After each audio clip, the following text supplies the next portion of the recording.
لا تفتحن القسطنطينية، فلنعم الأمير أميرها، ولنعم الجيش ذلك الجيش. دي بشارة نبوية سعى كتير لتحقيقها من الصحابة والتابعين، ولكن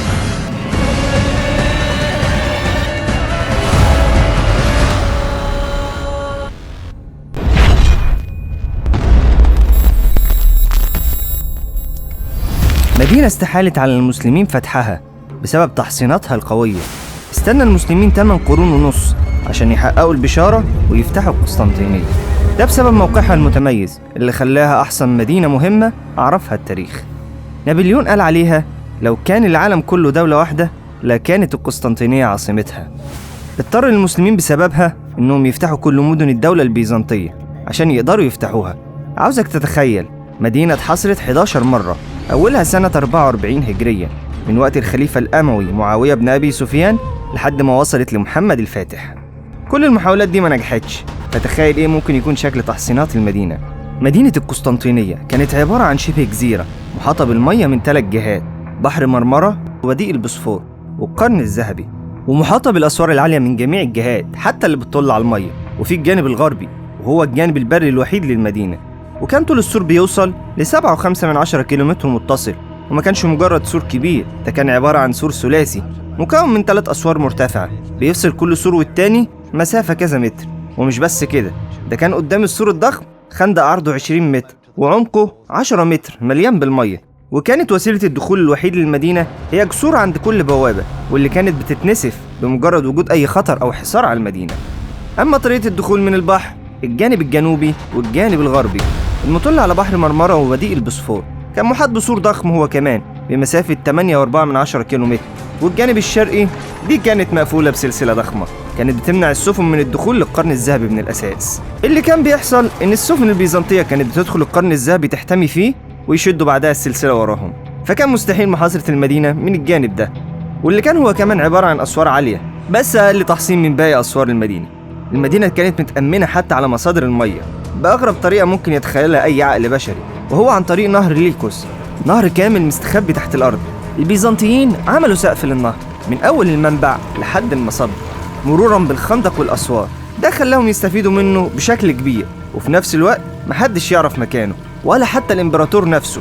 وكان مكان سري عشان مفيش أي جاسوس في المدينة توصله المعلومات دي ويكشف سره للعدو، عشان لو حصل أي حصار ما يقدروش يقطعوا إمداد المية عن المدينة لأنهم ما يعرفوش مصدرها أساساً. وكان في مصدر تاني للمية عبارة عن أنابيب مدفونة تحت الأرض ممتدة لمسافة 100 كيلو عشان تجيب المية من جبال بلغاريا، شيء يعني ما فيش عقل يقدر يستوعبه وقتها. مع كل التحصينات والتدبيرات دي وقتها نقدر نفهم ليه اتسمت أحسن مدينة عرفها التاريخ، وليه فشلت كل المحاولات الكتيرة دي لفتحها. بعد ما عرفنا شكل المدينة نرجع لقصتنا اللي بتبدأ من وقت تولي السلطان محمد الفاتح حكم الدولة العثمانية، سابع السلاطين وأبو الخيرات ولقب بقيصر. بدأ حكمه بالهدن والمعاهدات مع أعدائه عشان يتفرغ لعدو واحد وهو القسطنطينية اللي نقضت عهدها مع العثمانيين. استمر السلطان لمدة سنة يستعد للفتح، فجمع جيش كبير جدا حوالي 100,000 ل 150,000 جندي، وجهز الجيش بأقوى وأحدث الأسلحة زي البنادق اللي كانت طفرة وقتها والبارود والمدافع، وصرف فلوس كتير جدا في الموضوع ده.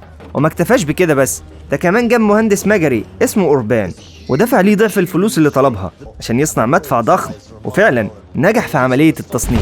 وبعد تجربة أبهرت الجميع خرج المدفع السلطاني للنور، وكان أكبر وأضخم مدفع في العالم في وقتها، ووصل المدى القذيفة الواحدة لأكثر من 100. ونجح السلطان في إنه ينشئ أسطول بحري من الصفر، وكان وصل عدد السفن ل 126 سفينة، وبنى حصن كبير سماه روميلي حصار في 4 شهور بس، الأمر اللي خلى المؤرخين يعتبروها معجزة معمارية. وكانت في أضيق نقطة في مضيق البوسفور على الجانب الأوروبي عشان تبقى مقابلة لحصن أناضول حصار اللي في الجانب الأسيوي عشان يقطع أي إمدادات ممكن توصل للقسطنطينية من البحر الأسود. قوة البيزنطيين وقتها ما كانتش تقارن بقوة المسلمين، بس كان عندهم ميزة المدينة المحصنة، وكان عندهم أسطول صغير بيقف في القرن الذهبي حوالي 26 سفينة. لما وصلت أخبار تجهيزات الفاتح لحاكم المدينة وهو قسطنطين ال11، حاول قسطنطين وقتها إنه يرشي شوية مستشارين لمحمد الفاتح عشان يأثروا على قراره، بس المحاولة فشلت وكان إصرار محمد الفاتح أكبر من أي حد. بعدها قام قسطنطين بإغلاق أبواب المدينة واعتقل المسلمين الموجودين في المدينة، وأرسل للفاتح يقول له إنه هيدافع عن المدينة لحد آخر قطرة تنزل من دمه. وبدأ الاستعداد للحصار، وشحن المدينة بالمؤن والزخايف، وكمان بعت يطلب المدد من أوروبا. وفي الناحية التانية كان محمد الفاتح عطى الأوامر بتسوية الطريق من أدرانة للقسطنطينية، وبعدها بدأ يتحرك بالجيش ومعاه الأسلحة والمدافع، وطبعا المدفع السلطاني الضخم اللي كان بيجره حوالي 60 طور، وكمان حواليه 400 جندي 200 في كل جنب عشان يحموا المدفع من إنه يتزحلق. وكان الفاتح بعت الأوامر لقائد الأسطول إنه يتحرك. ووصل السلطان للمدينة يوم 15 إبريل، وأول حاجة عملها إنه حط خيمته في وش بوابة سانت روماس وصلى ركعتين لله، وبعدين لف على الجنود والقادة ووزعهم في أماكنهم، ونصب المدافع قدام سور المدينة بما فيها أهم مدفع وهو المدفع السلطاني. بعدين بعت لقسطنطين رسول عشان يقول له سلم المدينة وليك الأمان على نفسك وفلوسك والحاشية بتاعتك، وإنه لو عايز يخرج من القسطنطينية ويروح لإخواته ديمتريوس وتوماس في اليونان فليه الأمان إنه يخرج بكل ممتلكاته، وكمان اللي يخرج من شعبه معاه. لكن قسطنطين رفض تسليم المدينة، فأعلن السلطان الحصار على القسطنطينية. وتاني يوم عطى الأوامر إنهم يبدأوا ردم أجزاء من الخنادق، وللمدفعية الإشارة ببدء قصف الأسوار. وقتها الكل اتفاجئ بقوة وضخامة المدفع السلطاني، واستمر القصف لمدة أسبوعين.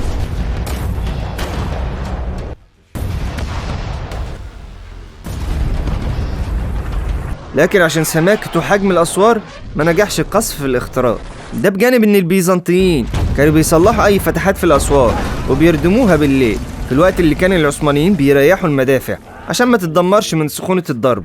واستمر الوضع على ما هو عليه، دول بيضربوا ودول بيردموا لحد يوم 14 إبريل. وبسبب الضرب الشديد انفجر المدفع السلطاني ويموت جنبه المهندس المجري أوربان. بعدها قرر الفاتح إنه ينفذ أول محاولة اقتحام للمدينة، وكانت في يوم 18 إبريل. اتحرك المسلمين ناحية الأسوار وبدأ يضربوا في الحراس اللي فوق السور، وكان الانتصار للبيزنطيين عشان كانوا بيضربوا من فوق السور بالسهام والنار الإغريقية. بس للأسف فشلت محاولة الاقتحام،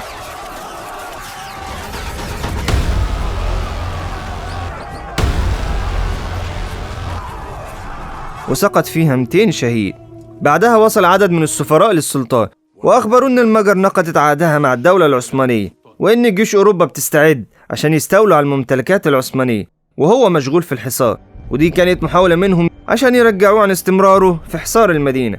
بس السلطان ما شغلش باله بيهم وكمل الحصار عشان يفتح المدينة قبل جيش أوروبا ما توصل لبلاده. بعدها رجع العثمانيين يضربوا المدينة من تاني. يوم 20 إبريل وصلت 4 سفن جنوية ضخمة مليانة مؤن وذخاير لمساعدة البيزنطيين. وقتها استدعى محمد الفاتح قائد الأسطول العثماني سليمان بلطة أغلو وقال له إما أن تأتيني بهذه السفن وإلا لا ترجع حية. وراقب السلطان بنفسه المشهد من على الأرض، وحصلت مواجهة بين السفن الجنوية والسفن العثمانية، وأثبتت السفن الجنوية قدرة كبيرة على المواجهة وعشان حجمها الكبير ومدافعها الضخمة. وكان طاقم السفينة ده من الطراز الفريد لأنه خبرة قديمة جدا من قبل تأسيس الأسطول العثماني أساسا، وكان الالتحام كبير جدا وشديد واتحرق فيه سفن عثمانية كتير. ولما الفاتح شاف المشهد ده نزل بنفسه للبحر ونادى السفن العثمانية كلها إنها ما تنسحبش، بس اضطر قائد الأسطول وقتها إنه ينسحب في الآخر.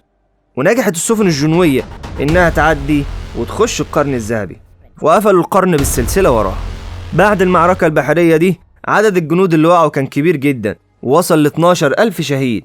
غضب السلطان للنتيجة الكارثية دي، وتاني يوم عمل محاكمة عسكرية لقائد الأسطول عند ميناء الدبل كولن وأصدر قرار بإعدامه. كان قرار صادم شوية. وقتها حاول عدد كبير من الوزراء والقادة الانكشارية إنهم يتوسطوا للسلطان عشان يعفوا عن قائد الأسطول، بس لما قائد الأسطول رفع راسه والسلطان شافه لقى إن عينه ضاعت في المعركة وإنه كان بيقاتل بنفسه وما أخطأش في قرار الانسحاب، فقرر إنه يعفو عنه بس نحاه من منصبه. وأثناء وقت المحاكمة ده وضرب المدافع شغال حصل انهيار لبرج بكتينين، وهو برج موجود في الأسوار الغربية. لكن للأسف بسبب بعد السلطان عن السور وقتها الجيش ما قدرش يقتحم لأنه ما خدش الأوامر، وضاعت الفرصة على المسلمين لأن البيزنطيين ردموا الفتحات دي لما الليل دخل. وحاول قسطنطين إنه يستغل انتصاره البحري اللي حصل وبعت رسول لمحمد الفاتح بيعرض عليه الانسحاب وعمل صلح، بس السلطان رفض وأصر على الحصار. وتاني يوم أمر الفاتح بتنفيذ خطة مستحيلة، وهي نقل جزء كبير من الأسطول البحري من ميناء الدبل كولن للقرن الذهبي، وكانت خطة في منتهى السرية والدقة. فبدأ الجنود يمهدوا الطريق اللي كان عبارة عن مرتفع ورصوا خشب شجر على شكل قضبان، وحطوا عليها زيت وشحم عشان يسهلوا حركة السفن فوقها. وفعلا نفذوا الخطة بالليل، وكانت السفن بيسحبها التيران والجنود، وسقط شهداء بسبب انقلاب عدد من السفن، وجنود تانية حصل لهم بتر في أطرافهم. وكل الكلام ده كان بشكل سري جدا، لأن محمد الفاتح أمر المدافع إنها تضرب طول الليل عشان يشد تركيز البيزنطيين للناحية الغربية للمدينة. وأمر كمان إنهم يولعوا نار عشان الدخان يحجب الرؤية عن البيزنطيين، وأمر إن زبون الحرب والطبول العسكرية تشتغل بأعلى صوت عشان تغطي على أصوات التيران وحركة السفن. المعجزة ما كانتش إن السفن مشيت على الأرض بس، ده كمان نقلوا 67 سفينة في ليلة واحدة بكل سرية. ولما طلع الصبح اتفاجأ كل سكان المدينة إن السفن العثمانية بقت داخل القرن الذهبي. وبعد كسر تأمين القرن الذهبي ده أثر جدا على نفسية البيزنطيين، فاتصابوا بالصدمة وعزيمتهم قلت. وده كان بخلاف المسلمين اللي روحهم المعنوية كانت في السماء وقتها، وقدروا إنهم يمسحوا أي أثر سلبي للهزيمة البحرية. وكان الغرض العسكري محاصرة المدينة من كل الجهات وتقليل الضغط على المسلمين في الجانب البري. وبالفعل انسحب عدد من الجنود من السور الغربي للسور المطل على القرن الذهبي. بعدها قسطنطين أعدم كل أسر المسلمين، وكانوا 260 أسير، قطع رأسهم ورماها على العثمانيين عشان يكسر عزيمتهم. وفي يوم 6 مايو مدفع عربان اتصلح ورجع للخدمة، وانضم الباقي المدافع العثمانية لدك وضرب أسوار المدينة. وفي تاني يوم 7 مايو أصدر السلطان أمر بعملية الاقتحام الثانية، وبدأت المدافع تضرب الأسوار، وتحرك الجنود باتجاه الأسوار الغربية. وكان الرد من الجانب البيزنطي إنهم رموا على المسلمين سهام ونار إغريقية والزيوت المغلية من فوق الأسوار تاني.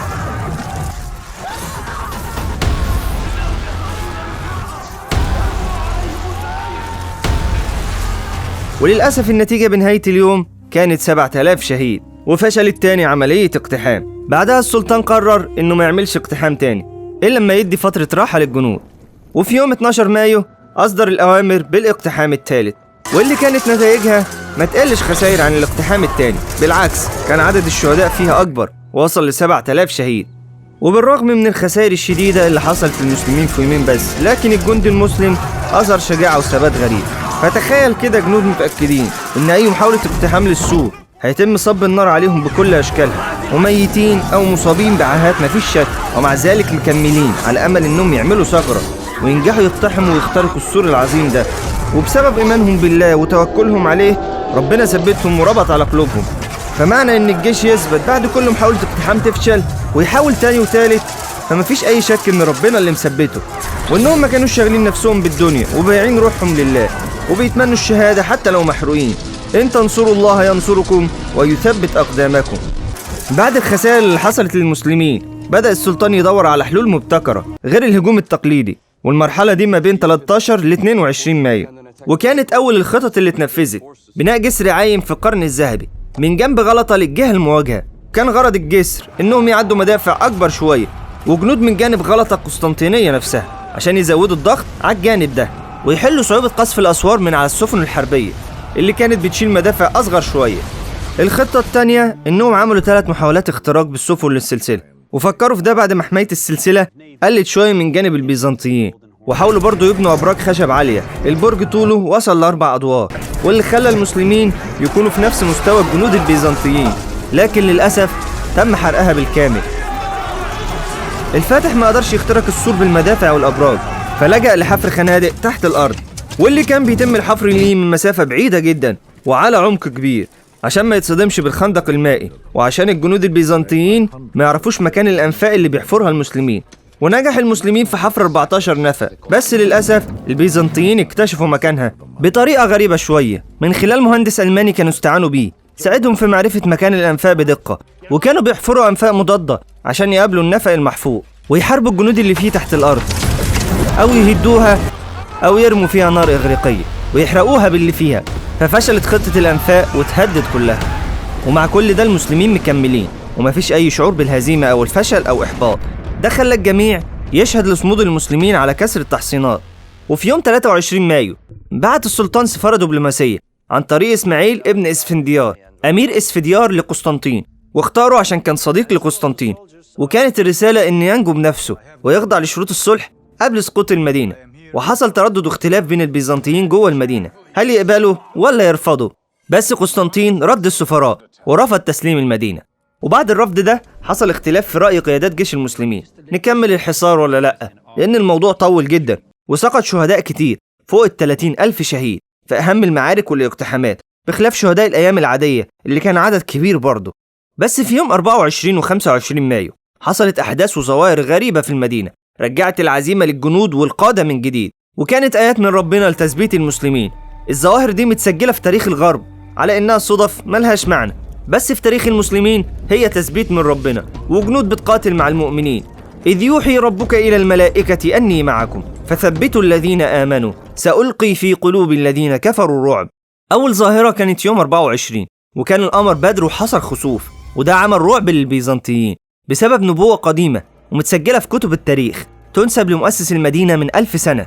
والنبوة دي كانت بتقول أن القسطنطينية ستسقط في يوم يظلم فيه القمر في الوقت الذي ينبغي أن يكون فيه كاملة. يعني القمر هيكون كامل بس هتحصل ظلمة وبعدها هتسقط المدينة. والخسوف كان على شكل هلال واللي كان شعار العثمانيين وقتها. تاني ظاهرة وهي ضوء أحمر حوالين كنيسة آيا صوفيا. سكان المدينة شافوا ضوء أحمر قوي حوالين قبة الكنيسة وبعدين اختفى. الضوء ده شافه محمد الفاتح وجيش المسلمين من مسافة 5 كيلومتر. البيزنطيين قالوا ده الملاك اللي بيحرس المدينة، وكان قاعد في الكنيسة وقرر يمشي عشان المدينة هتقع خلاص. وده عمل لهم رعب وهلع فظيع، ومع حالة الفزع الشديدة اللي حصلت لهم قرروا يعملوا قداس ضخم. وتاني يوم 25 مايو صحت السكان لقوا المدينة كلها ضباب شديد وما كانش حد شايف قدامه متر واحد حتى طول النهار، وده عمل لهم رعب أكتر وتأكدوا إن المدينة هتقع خلاص.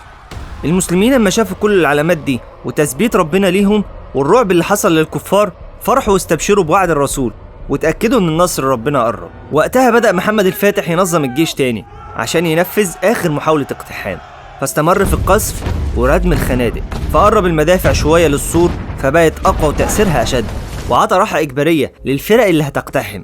وعلى الجانب الإيماني كان الجيش كله صايم تقربا لله، وكانت تكبيرات والقرآن ما بتقفش في معسكر المسلمين، فده رفع الروح المعنوية للجنود قبل الاقتحام. والفاتح وقتها صرف مكافآت ضخمة للجنود تكفي الواحد إنه يعيش غني بقية حياته، ووعدهم إن أغلب غنايم المدينة هتتوزع على الجنود كلها، وإن الدولة مش هتاخد غير المباني والأسوار. بس في نفس الوقت هدد أي شخص هيفر من القتال بالقتل، وأمر فرقة مراقبة بالمهمة دي. وبعد يوم صعب على الأسوار بسبب القصف المستمر للمدافع، وفي آخر اليوم حاول البيزنطيين إنهم يستعدوا للراحة. وفي أول ساعات يوم 29 مايو بدأ الجيش العثماني في تنفيذ خطته، وعلت أصوات التكبير في صفوف المسلمين، والأول مرة بدأ الضغط على جميع الأسوار في نفس الوقت. طبعا ده شتت البيزنطيين وتوزعوا على جميع الأسوار وقلل الضغط على بوابة سانت روماس. وبدأت أول مواجهة للاقتحام بقوات الباشي بازوق، واللي ما كانتش أقوى الفرق في الجيش العثماني، واندفعوا في الهجوم وقتلوا بكل قوة. واستمرت أعمالهم العسكرية لمدة ساعتين ونفذوا الغرض من الخطة وهو إنهاك حامية المدينة، وبعدين انسحبوا حسب الأوامر. افتكر البيزنطيين إنهم خلاص هيبدأوا يرتاحوا. فجأة بدأت الموجة التانية من الهجوم، ودول كانوا فرقة الأناضول، واللي كانت قوات احترافية نظامية. بدأت في الاشتباك وعلى صوت التكبير مرة أخرى، واشتد الهجوم على أسوار المدينة، وكان الهجوم المرة دي أشد 1000 مرة من قوات الباش بازوق، وفضل القتال طول الليل.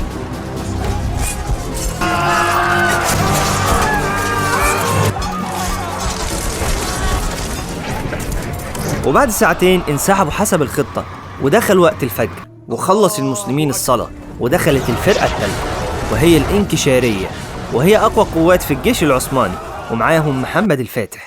انطلقت الموجة الثالثة في الهجوم ومعاهم المدافع في دك الحصون، واستمات البيزنطيين في الدفاع عن المدينة، واستمر المسلمين في طلب النصر أو الشهادة. وأثناء ما القتال كان شديد فرقة عثمانية صغيرة جدا عددها حوالي 50 جندي اكتشفوا باب صغير في أحد الأسوار. كان البيزنطيين فشلوا إنهم يقفلوه وما انتظروش أي أوامر مباشرة، وانطلق ال50 جندي في اتجاه الباب ودخلوا جوه أحد الأبراج، وحصل قتال بينهم وبين الحامية البيزنطية. وقدر وقتها المقاتل حسن الألوبطلي إنه يرفع راية المسلمين على البرج، واتصاب بسهم ووقع شهيد، ومعاه 30 جندي من الفرقة، والراية اللي رفعها ما نزلتش من وقتها. المسلمين لما شافوا الراية قالوا سقطت المدينة بالكامل، وارتفعت أصوات التكبيرات وانطلقوا بكل قوتهم في اتجاه الأسوار. ولما شاف قسطنطين الراية مرفوعة نزل يقاتل بنفسه. وقتها اتسابق قائد الجوناوي جوستنياني بطلقة، وكان قائد عملية الدفاع، وكان أكتر شخصية مهمة في المدينة، حتى أكتر من قسطنطين الإمبراطور. وبعد ما اتصاب قال لجنوده يحطوه في السفينة، وقرر الجنود الجنويين وقتها إنهم يهربوا معاه بره المدينة. وحصلت هزيمة كاملة واتفتحت كل الأبواب، واتقتل قسطنطين الحادي عشر. ودخل محمد الفاتح القسطنطينية على ظهر حصانه الأبيض منتصر، وكان في عمره 21 سنة، ونزل من على الحصان وسجد شكر لله على الفتح وعلى تحقيق نبوة الرسول عليه الصلاة والسلام على إيده. وبعدها أمر فرقة عسكرية لحراسة أهم مواقع المدينة زي الكنائس عشان محدش يتعرض لها بسوء من الجنود، وأمن الناس على ممتلكاتهم وطلب منهم الرجوع لبيوتهم، وأمر إن الأذان يرفع. وكان وقت صلاة العصر دخل، فصلى العصر في آيا صوفيا. فتخيل الفاتحين المسلمين تعبوا قد إيه عشان يوصلوا لنا الدين ده بكل سهولة، وتخيل إحنا بنتعب قد إيه عشان نوصل لك التاريخ ده بشكل أسهل. فما تنساش تتعب معانا باللايك والشير، ولو كنت على الفيس فاعمل لنا لايك ومتابعة، أما لو كنت على اليوتيوب فدوس اشتراك وفعل الجرس، ونشوفكم في فتح جديد. سلام.